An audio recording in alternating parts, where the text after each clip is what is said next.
பாருங்கள் நண்பர்களே, இதுதான் பருத்தி செடி. தெரியுதுங்களா? பருத்தி செடி பூரா பருத்தி வந்து வெடிச்சு கிடக்கு. அதை பாருங்க, பருத்தி செடி புறாமே எல்லாமே பருத்தி செடி பாருங்க, எல்லாம் வெடிச்சிருக்குங்களா? இது வந்து நம்ம மறுபடியும் புல் வந்து நிறைய கிடக்கு. புல் வந்து நிறையா இருக்குது பாருங்கள். நல்லா தெரியுதா பருத்தி செடி?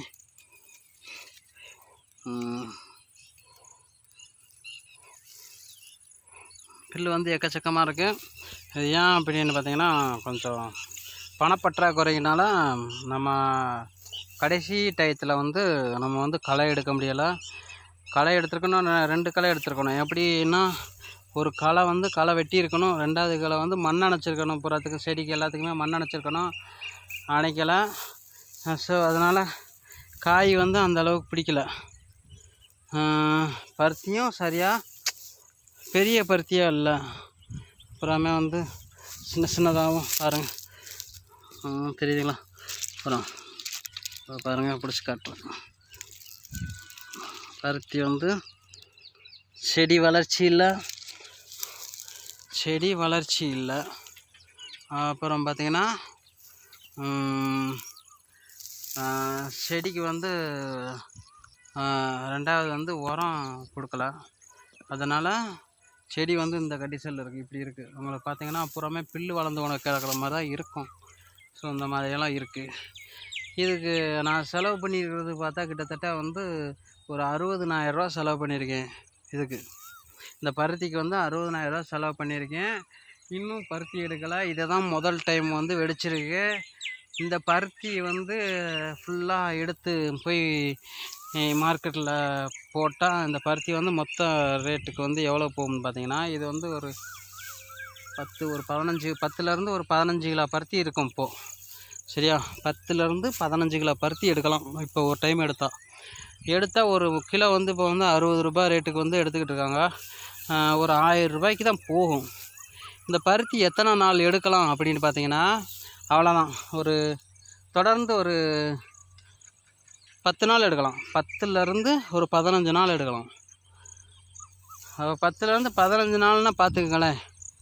அவ்வளோதான். மிஞ்சி போனால் இதில் வந்து ஒரு 10,000 ரூபா தான் வந்து எடுக்க முடியும். இதில் வந்து ஒரு 10,000 ரூபா தான் எடுக்க முடியும்.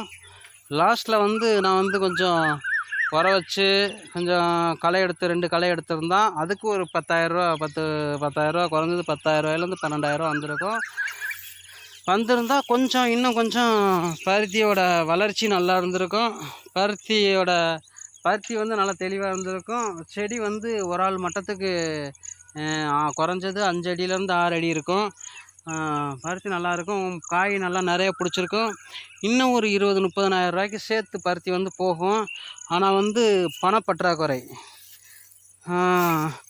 நம்மளால் வந்து மெயின்டைன் பண்ண முடியல. எவ்வளவு பணத்தை போடுறது? பணம் வந்து எடுக்க முடியல. பணத்தை எடுக்கிறதுக்கு வந்து எடுக்கலாம்னு பார்த்தா விவசாயத்தில் வந்து ஒன்றுமே பண்ண முடியல.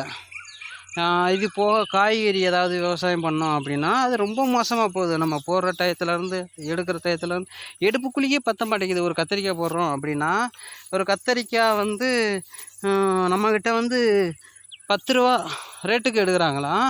மார்க்கெட்டில் வந்து பார்த்திங்கன்னா 40 ரூபாய்க்கு கத்திரிக்காய் போகும். உங்களுக்கு தெரியாத விஷயம்ல, எல்லாத்துக்குமே தெரியும். 40 ரூபாய்க்கு மார்க்கெட்டில் கத்திரிக்காய் போகுதுன்னா விவசாயிகிட்ட எடுக்கிறது எவ்வளோன்னா 10 ரூபாய்க்கு தான் எடுப்பாங்க. 10 ரூபா வந்து நான் அதிகபட்சம் சொல்கிறேன். தெளிவான கத்திரிக்காய் 10 ரூபா. அதே மோசமாக இருந்துச்சுன்னா 7 ரூபா 6 ரூபாய்க்கு தான் போகும். 7 ரூபா 6 ரூபாய்க்கு தான் போகும். அப்படி இருக்குது. அப்படின்னும்போது விவசாயிகளுக்கு வந்து ஒவ்வொரு முறையும் வந்து அடி விழுந்துக்கிட்டே தான் இருக்குது. அதனால தான் நம்ம வந்து கத்திரிக்காய் அந்த மாதிரி காய்கறி சம்மந்தப்பட்ட இது வந்து நம்ம வந்து போடுறதில்ல. விவசாயம் பண்ணி அதில் கொஞ்சம் நஷ்டம் அடைஞ்சிட்டாலும் இப்போ வந்து புறமே வந்து செடியாக நம்ம வந்து வச்சிட்டோம். ஸோ அந்த மாதிரி மக்களுக்கு வந்து நீங்கள் வந்து அதிகமாக வந்து பணம் தர வேண்டியதில்லை, ஒரு எதுவும் பண்ண வேண்டியதில்லை, வேறு ஒன்றும் இல்லை. அதிகப்படி நீங்கள் ஷேர் பண்ணுங்கள், சப்ஸ்கிரைப் பண்ணுங்கள். நம்ம சேனலை வந்து லைக் பண்ணுங்கள், கமெண்ட் பண்ணுங்கள். உங்களுக்கு வேறு என்ன விஷயம் தேவைப்படுது, இல்லை உங்களுக்கு என்ன விஷயம் நான் என்ன தப்பாக பண்ணியிருக்கேன் வச்சுருக்கேன் போனேனாலும் சொல்லுங்கள், நான் வந்து திருத்திக்கிறேன். விவசாயம்ன்றது வந்து இதுதான் விவசாயம், பார்த்துக்கோங்க. அடுத்து வந்து பெல் பட்டனில் வந்து கிளிக் பண்ணிங்கன்னா ஆல்ன்ற பட்டன் டச் பண்ணிக்கோங்க. உங்களுக்கு வந்து நான் போடுற வீடியோ எல்லாருமே வரும். பாய். நன்றி.